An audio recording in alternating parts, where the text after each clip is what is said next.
الحمد لله وكفى وسلام على عباده الذين اصطفى.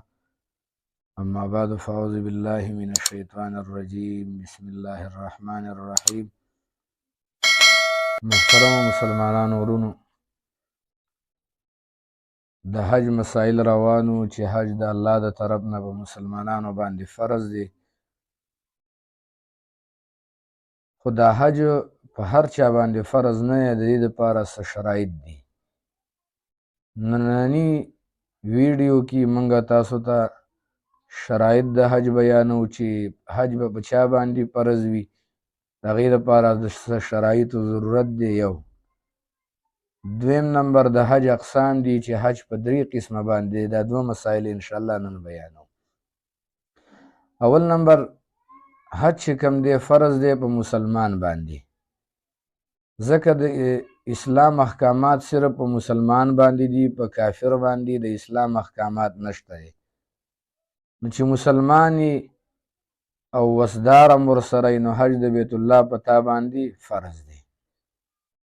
دویم نمبر شرط هغه دا دی چې بالغه به وي، مسلمان به وي، بالغه به وي. دویم نمبر شرط چې نابالغه وي نو په نابالغه باندې حج د بیت الله نشته دی.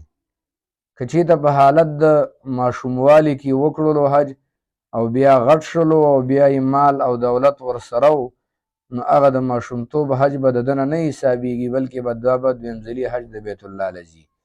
نو اول نمبر شرط دا دی چې مسلمان به. دویم نمبر شرط دا دی چې دا کس به بالغه وي، نابالغه باندې حج د بیت الله نشته. دریم نمبر د حج د شرایطو دپاره هغه دا دی چې دا سړی به آزاد وي، خود مختاره به وي، د چا غلام او د چا د اډر د لاندې به نه وي. او 4 نمبر شرط ورته دا دی دا کس به په بدن باندې روغ وي، په بیمار باندې داسې بیمار چې هغه د تللو قابل نه وي، نو په هغه باندې حج د بیت الله فرض نه دی.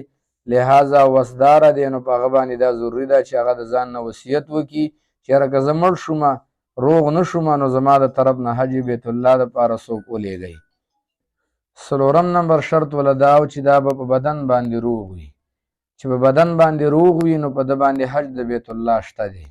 که چېرته دا بیمار وي او ده ته دا یقین وي چې یاره زه نه رغېږمه، نو بیا دې د ځان نه په خپل ژوند کې روپۍ بل چاله ورکړي او حج بدل دې وکړي، یعنې بل څوک دې د ځان نه ولیږي.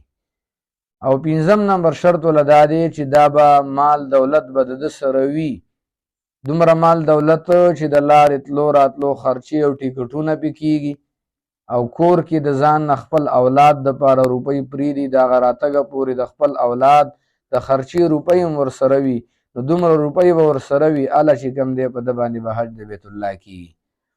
او 6 نمبر شرط وله دا دی چې دا روپۍ به د ده سره په دغه موقع باندې وي، په عین موقع. او 6 نمبر شرط وله دا چې د ده سره به دومره مال دولت په هغه موقع د حج کې وي چې کله نه حج میاشتې شروع کېږي، لکه شوال شوه، ذیقاعده، ذوالحجه. دې 3 میاشتو کې به د ده سره دا ټولې روپۍ د حج د بیت الله پرتې وي. که چېرته دا موقع په ده باندې راغله او په دې موقع کې دا روپۍ ده په ځمکه باندې بندې کړي یا یې په ځان له اضافي کور واخیستلو، نو هم په ده باندې دا حج فرض دی. لہذا دغه ځمکه به ورله خرڅوي، دغه اضافي څیز چې دا اخیستی د ځان لپاره هغه به خرڅوي او حج د بیت الله به کوي. که چېرته یې ونه کړلو، نو د ده باره کې رسول الله صلی الله علیه وسلم فرمایي چې د ده خوښه ده چې دا یهودي مري او که نصراني مري او که عیسایي مري، نو بیا د ده خوښه ده. نو دا د حج دپاره شرایطو. او د حج اقسام چې کوم دی هغه حج په 3 قسمه باندې دی. یو حج افراد دی، یو حج تمتع دی، او بل حج قران دی. حج افراد دی ته وایي چې په یو احرام باندې صرف خالص حج وکړي، عمره ورسره ونه کړي او واپس راشي. حج تمتع دی ته وایي چې د عمرې دپاره جدا احرام وتړي او د حج دپاره جدا احرام وتړي.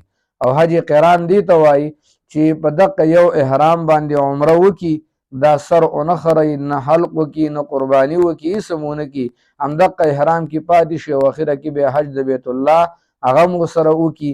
نو دا په دې یو احرام باندې دواړه کول دې ته حج قران ویلی کېږي. نو دا اقسام او شرایطو د حج چې دا شرایط او دا اقسام په چا کې پاتې موجود کیږي نو په هغه باندې حج د بیت الله فرض دی.